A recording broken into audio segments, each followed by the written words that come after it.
الحمد للہ رب العالمین والصلاة والسلام علی اشرف الانبیاء والمرسلین اما بعد فاعوذ باللہ السمیع العلیم من الشیطان الرجیم 11ویں سپارے کی تفسیر انشاءاللہ آپ کے سامنے بیان کریں گے۔ سورۃ توبہ جس کے 3 نام ہیں، ایک سورۃ توبہ ہے التوبہ، اور دوسرا نام اس سورت کا سورۃ البراءت ہے۔ توبہ کو توبہ اس لیے کہتے ہیں کہ اللہ تعالیٰ نے اس میں وہ لوگ جو تبوک کے موقع پر سچے مسلمان پیچھے رہ گئے تھے، تو ان کو اللہ تعالیٰ نے معاف کیا اور ان کی توبہ کا ذکر کیا۔ سورۃ برات بھی کہتے ہیں اس کو، اس لیے کہ اس میں اللہ تعالیٰ نے واضح طور پر مشرکین سے کلی طور پر لا تعلقی اور برات کا اعلان کیا، اس لیے کہ جب مسلمان تبوک کی طرف گئے تھے تو وہ مشرکین جنہوں نے نبی علیہ الصلوۃ والسلام سے عہد و پیمان کیے ہوئے تھے اور وقتاً فوقتاً وہ عہد و پیمان توڑتے رہتے تھے، تو انہوں نے کلی طور پر وہ معاہدے توڑ دیے۔ تو 9 ہجری میں رسول اللہ صلی اللہ علیہ وسلم نے ابو بکر کے زیر امارت مسلمانوں کو حج کے لیے بھیجا، تو مینا کے میدان میں ان مشرکین سے کلی طور پر برات کا اعلان کیا گیا کہ اللہ اور اس کا رسول صلی اللہ علیہ وسلم کی طرف سے برات کا اعلان ہے۔ اس وجہ سے اس کو سورۃ البراءت بھی کہتے ہیں اور سورۃ الفاضحہ بھی کہتے ہیں، اس لیے کہ سورت میں منافقین کی منافقتوں کو اللہ تعالیٰ نے بڑا کھول کر بیان کیا ہے۔ جتنی یہ اندر خانہ پلانگیں کرتے تھے، منصوبے بناتے تھے، اسلام کی راہ میں جو رکاوٹیں ڈالتے تھے، اس کی ایک ایک چیز کو اللہ تعالیٰ نے بیان کر دیا اور ان کو رسوا کیا۔ فاضحہ کا معنی ہوتا ہے کسی کو رسوا کرنا، تو اللہ تعالیٰ نے ان کے راز کھول دیے کہ یہ اندر خانہ منافق اسلام کے خلاف اور مسلمانوں کے خلاف کیا کیا پلانگیں کر رہے ہیں۔ اس وجہ سے اس کا نام سورۃ الفاضحہ بھی ہے۔ اس میں کچھ تو منافقین کے کردار کو اللہ تعالیٰ نے واضح کیا ہے کہ منافقین مدینے میں کس کس انداز کے ساتھ اسلام کی مخالفت کرتے تھے اور کیا کیا پلانگیں کرتے تھے۔ کچھ سچے مسلمانوں کا بھی اللہ تعالیٰ نے تذکرہ کیا ہے۔ اسی طرح اس صورت میں 2 مسجدوں کا بھی اللہ تعالیٰ نے تذکرہ کیا ہے۔ ایک مسجد قباء جو محمد رسول اللہ صلی اللہ علیہ وسلم نے مدینے میں آ کر سب سے پہلے بنائی، اور ایک مسجد اسی قباء کے قریب منافقین نے بھی بنائی تھی، جس کو مسجد ضرار قرآن نے کہا، اور اس مسجد کے بنانے کے جو مقاصد تھے وہ بھی قرآن نے بیان کر دیے۔ تو ایک مقصد تو یہ تھا کہ مسلمانوں کو تکلیف دینے کے لیے یہاں پر اس مسجد میں بیٹھ کر مختلف قسم کی پلانگیں کی جائیں گی۔ ارصاد لمن حارب اللہ ورسولہ، جو بھی اللہ اور اس کے رسول کا دشمن ہے اس کو یہاں ہم دفتر کے طور پر اس مسجد کو فراہم کریں گے تاکہ یہاں بیٹھ کر کھلے طریقے سے مسلمانوں کے خلاف پلاننگ کی جائے۔ دوسری بنیاد اسلام کہتا ہے کفر پر رکھی، اسلام پر نہیں رکھی انہوں نے۔ تیسری چیز یہ تھی کہ وَتَفْرِيقًا بَيْنَ الْمُؤْمِنِينَ، اس مسجد کے ذریعے سے وہ مسلمانوں کے درمیان آپس میں اختلاف کروانا چاہتے تھے، یہ مسجد اور وہ مسجد ان کی مسجد اور ان کی مسجد، تیری مسجد اور میری مسجد، یہ جو مسجدوں کے الگ الگ ناموں کے ساتھ اور الگ الگ فرقوں کے ساتھ جو بنیادیں ہیں، یہ حقیقت میں امت مسلمہ کو پھاڑنے والا کام ہے۔ تو وَتَفْرِيقًا بَيْنَ الْمُؤْمِنِينَ، مومنوں کے درمیان آپس میں فرقہ واریت کو ہوا دینے کے لیے انہوں نے یہ کام کیا تھا۔ تیسرا مسجداً ضراراً، مسجد ضرار جس کی بنیاد ہی غلط بنیادوں پر رکھی جائے، جس کی سوچ، جس کی نیت اخلاص پر نہ ہو۔ تو یہ ساری مسجدیں محترم بھائیوں، یہ ساری سوچیں مسجدوں کے قیام میں منافقین کی تھیں، اور پھر انہوں نے رسول اللہ صلی اللہ علیہ وسلم سے گزارش کی کہ آپ ہماری مسجد میں آئیں اور ایک نماز پڑھ دیں تاکہ اس مسجد کو باقاعدہ مسجد کی حیثیت اور اس کا نام دیا جا سکے۔ نبی علیہ الصلوۃ والسلام تبوک میں جا رہے تھے تو آپ نے فرمایا میں واپسی پر آپ کی مسجد میں آؤں گا۔ تو یہ بھی بڑی پلاننگ تھی کہ اس کا افتتاح رسول اللہ صلی اللہ علیہ وسلم سے کروا دیں اور بعد میں اس مسجد کی حیثیت مستحکم ہو جائے۔ نبی علیہ الصلوۃ والسلام جب تبوک سے واپسی آئے تو رستے میں جبرائیل نے آپ کو آ کر بتا دیا کہ آپ نے اس مسجد میں کھڑا نہیں ہونا، لا تقم فیہ ابدا، اس مسجد میں آپ نے قیام نہیں کرنا، نماز نہیں پڑھنی، اس لیے کہ یہ مسجد تو مسلمانوں میں تفریق، مسلمانوں کو آپس میں لڑانے اور کفر کی اشاعت کے لیے بنائی گئی ہے۔ تو رسول اللہ صلی اللہ علیہ وسلم نے اس مسجد کو توڑوا دیا اور آگ لگوا دی اور ختم کر دی۔ اللہ تعالیٰ فرماتے ہیں کہ مسجد تو اصل وہی ہے جس کی بنیاد تقوی کی بنیاد پر ہو پہلے دن سے ہی، اور اس سے مراد مسجد قباء بھی ہے جس کی بنیاد مدینے میں آپ نے سب سے پہلے رکھی، اور اس سے مراد مسجد نبوی بھی ہے۔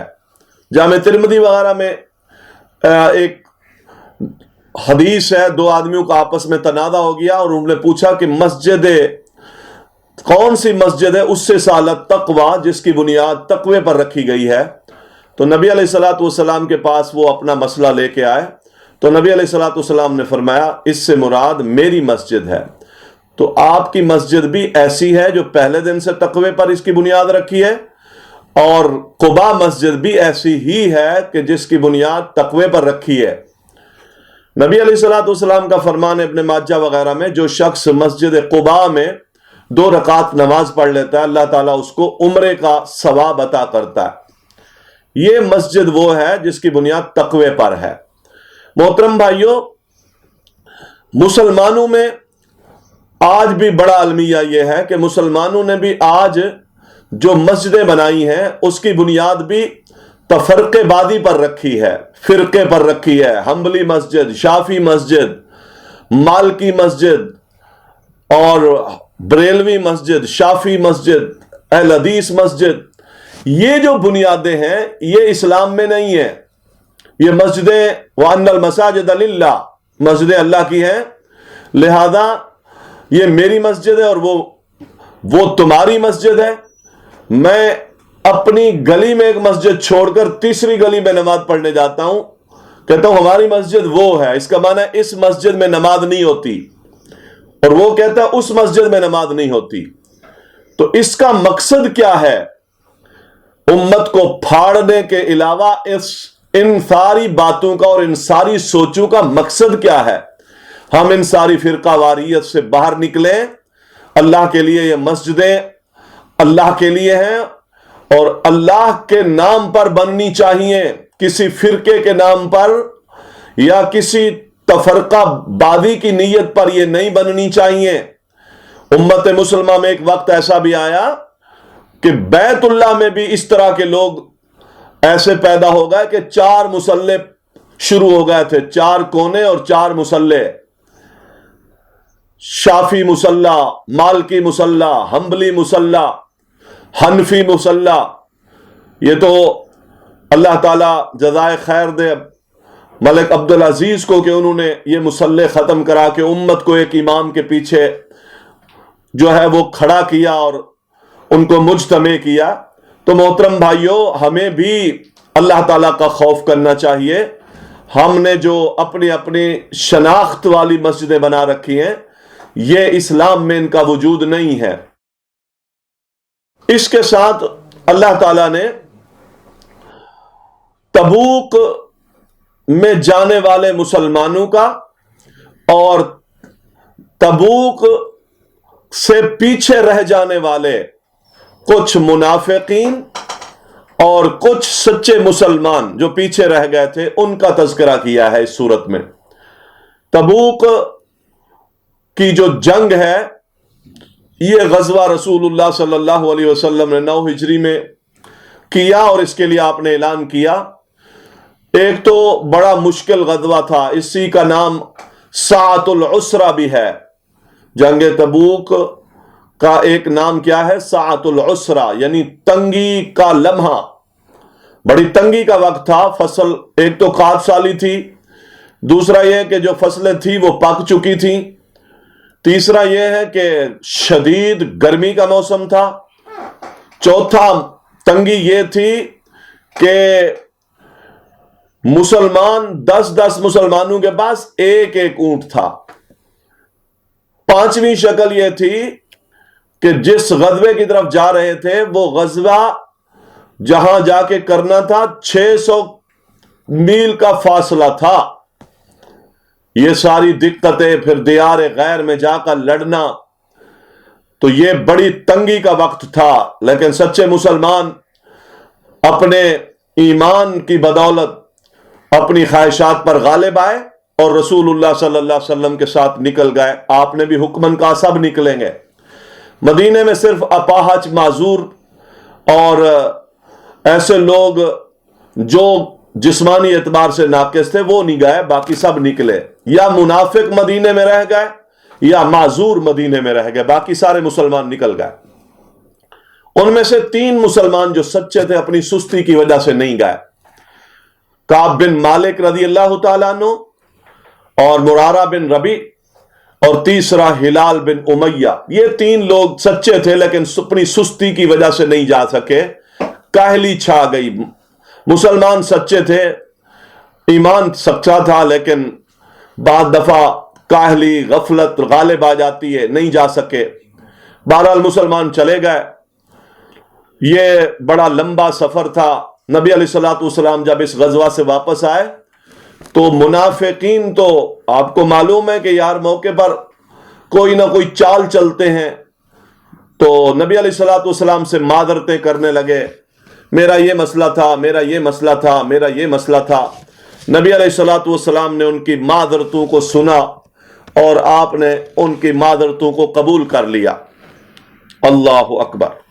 لیکن یہ صحابہ جو سچے مسلمان تھے تینوں، انہوں نے کہا غلطی تو کر لی ہے، اب دوسری نہیں کریں گے کہ جھوٹ بول کر چرپ زبانی کے ساتھ نبی علیہ الصلوۃ والسلام کو دوبارہ راضی کر لیں.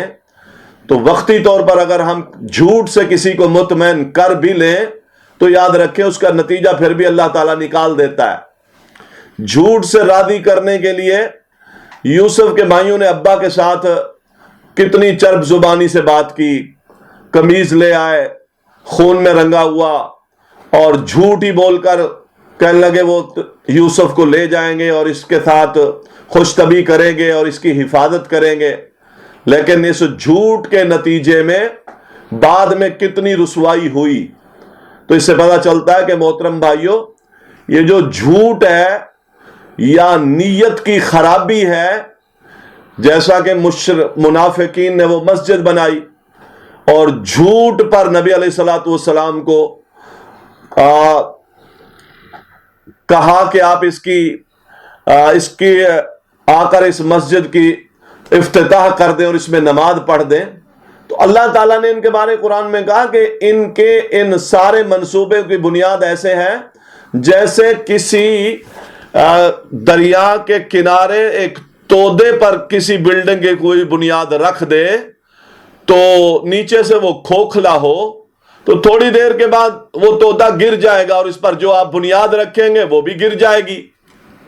تو جھوٹ پر بنیاد رکھیں گے اگر اپنے معاملات کی، بدنیتی پر بنیادیں رکھیں گے اپنے معاملات کی، یاد رکھیں وقتی طور پر چرپ زبانی کے ساتھ خلاف واقعہ ملمہ ساز انداز اختیار کر کے آپ کسی کو مطمئن کر بھی لیں گے تو مقصد آپ کو حاصل نہیں ہو سکتا۔ آخر کار یہ کچے مٹی کے تودے پر کھڑی ہوئی بلڈنگ گر جائے گی،